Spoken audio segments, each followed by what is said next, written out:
Hello everyone, আসসালামু আলাইকুম। আমি doctor Golam Masud Mridha, integrative dermatologist and president integrative doctors association of Bangladesh, IDAP. আমার ভুবনে সকলকে স্বাগতম। বরাবরের মতো আজকেও একটা নতুন ভিডিও নিয়ে হাজির হয়েছি। আজকের ভিডিও বিষয় হচ্ছে নিউমোনিয়া।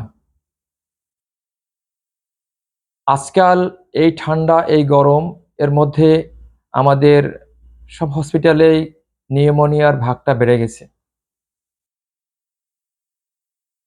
তো এই সময়কালের জন্য এই বিষয়টা অতীব গুরুত্বপূর্ণ বিধায় আজকের আপনাদের সামনে এই বিষয়ে কথা বলবো। প্রিয় দর্শক শ্রোতা, নিউমোনিয়া হচ্ছে একটা মারাত্মক রোগ। এই রোগটা ফুসফুসের আমরা ফুসফুসের একটা মারাত্মক রোগ বলতে পারি। এটা নিউমোকক্কাস নামক জীবাণু দ্বারা এই রোগটা হয়ে থাকে এবং এইটা অনেক ক্ষেত্রে জীবন সংহরণকারী। তো এখন আমরা বিস্তারিত আসবো। কি কি লক্ষণ দেখলে আমরা বুঝতে পারবো যে আমাদের ছেলেদের, মেয়েদের বা আমাদের নিউমোনিয়া হয়েছে? আসলে নিউমোনিয়া অনেকগুলো ক্রাইটেরিয়া রয়েছে, অনেকগুলো স্তর রয়েছে। আমি আপনাদের শুধু বোঝাবার জন্য সংক্ষিপ্ত আকারে কিছু বলবো। যেমন নিউমোনিয়া হলে সবথেকে প্রথম যে সিমটমটা, লক্ষণটা প্রকাশ পাবে সেটা হচ্ছে হালকা জ্বর এবং কাশি থাকবে এবং এটা ডে বাই ডে এটা বাড়তে থাকবে এবং তৃতীয় দিন গেলে রোগীর চেস্ট ইনড্রয়িং হবে। চেস্ট ইনড্রয়িং আপনারা হয়তো বুঝবেন না, যারা না বুঝবেন তাদেরকে বলছি যে বুকটা নিচের দিকে চেপে যাবে আর পেটটা উপরের দিকে ভেসে আসবে। এটা হচ্ছে নিউমোনিয়ার বড় একটা লক্ষণ। এছাড়া রোগীর মেজাজ খিটখিট হয়ে যাবে, রোগী ক্ষুধামন্দ হবে, রোগী কিছু গিলতে পারবে না, রোগী কিছু খেতে চাইবে না, রোগীর হৃৎপিণ্ডের, বিশেষ করে বাচ্চাদের হৃৎপিণ্ডের গতি ৬০ থেকে ৬৫-তে চলে যেতে পারে। আর আমাদের শুধু বাচ্চা নয়, আমাদের এখনকার যুগে আমাদের বড়দের কিন্তু নিউমোনিয়া হচ্ছে। নিউমোনিয়ার একটা কারণ হচ্ছে, আপনারা জানেন যে করোনা ভাইরাস কিন্তু সে একটা অবস্থায় নিউমোনিয়া তৈরি করে এবং লাং যখন আক্রান্ত হয়, তো লাংয়ের ও বিশাল একটা প্রভাব বিস্তার করে।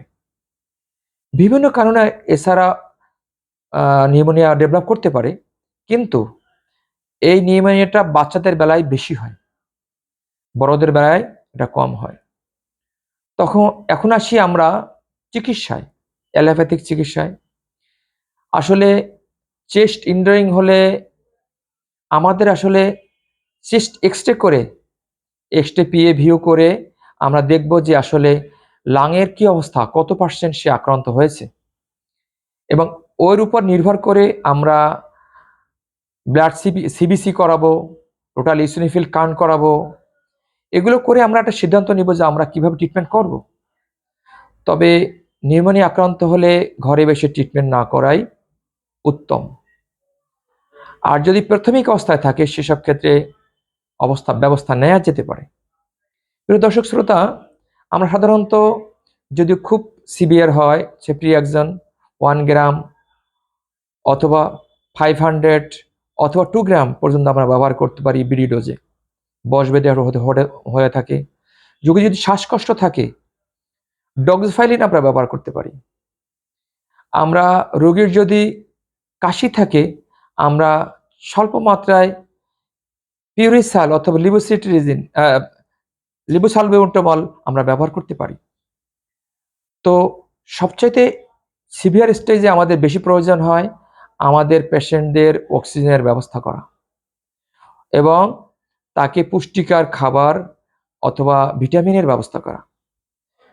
তো প্রিয় দর্শক শ্রোতা, এইবারে আমরা আসবো আয়ুর্বেদিক ইউনানি চিকিৎসা ব্যবস্থায়। আপনারা জানেন পৃথিবীর আদিকাল থেকে ইউনানি আয়ুর্বেদিক চিকিৎসা ব্যবস্থা ছিল। কিন্তু তখন ট্যাবলেট, ক্যাপসুল, প্যাটেন্ট ওষুধ ছিল না। তখন হেকিমরা গাছগাছরা বিভিন্ন তৈরি ও প্রাকৃতিক ভেষজ দিয়ে তৈরি করে ওষুধ খাওয়াতো এবং তারা ভালো হয়ে যেত। আমরা যদি শিশুদের হয় সেসব ক্ষেত্রে আমরা ভেষজের দিকে অতটা যাব না। যদি ৫ বছর এর উপরে হয় বা ৩ বছরের উপরে হয়, ৭ বছরের মধ্যে হয়, সেসব ক্ষেত্রে আমরা যেমন তুলসীর রস খাওয়াতে পারি, পুদিনা পাতার রস খাওয়াতে পারি একটু আদা মিশিয়ে, এবং সিরাপের মধ্যে যদি আমরা যাই সেহেতু আমরা সাদরি সিরাপ খাওয়াতে পারি। জ্বরের জন্য আমরা ফেবনিল সিরাপ খাওয়াতে পারি। আর এছাড়াও আমরা বিভিন্ন ধরনের তার মানে ভিটামিন বি কমপ্লেক্স সিরাপ আমরা খাওয়াতে পারি।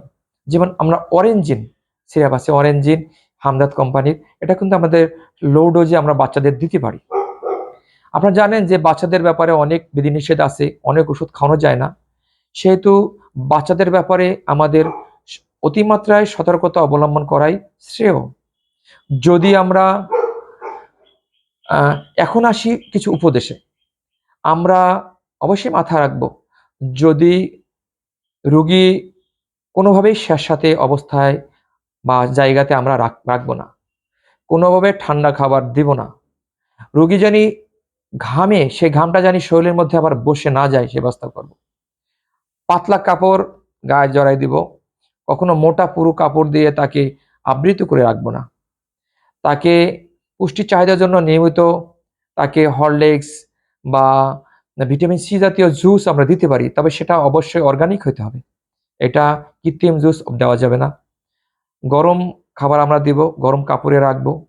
যদি রোগীর অবস্থা খারাপ হয়, আমরা কাল বিলম্ব না করে অবশ্যই দ্রুত সময়ের মধ্যে হসপিটালে যাব, যাতে তার অক্সিজেনের যে ঘাটতি তৈরি হয়েছে সে ঘাটতিটা দ্রুত পূর্ণ করা যায়।